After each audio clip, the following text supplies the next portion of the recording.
அனைவருக்கும் ஆன்மநேய அன்பு வணக்கங்கள். எல்லா சமயங்களையும் கடந்த நிலையில் இருப்பவை சன்மார்க்கம் ஒன்றுதான். சமயம் கடந்த நிலை என்பது சமயாதீதமாகும். இந்த கருத்து சைவத்தில் மட்டுமே பேசப்படுகிறது.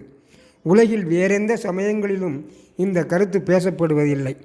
அவைகள் தந்தம் மதங்கள் தான் சிறந்தது என்று சாதிக்கின்றது. சைவத்தின் பெருமை சமயம் கடந்த நிலையில் பேசப்படுவதே ஆகும். ஆக சமயமே அதீதம் பேசுகிறதெனில் சமரச சன்மார்க்கம் பேச அந்த வல்லற்பெருமான் அதை பேசாமல் இருப்பாரா? பெருமான் சமயங்களில் சமரசத்திற்கும் சமய அதீதத்திற்கும் வழிவகுத்தவராச்சே.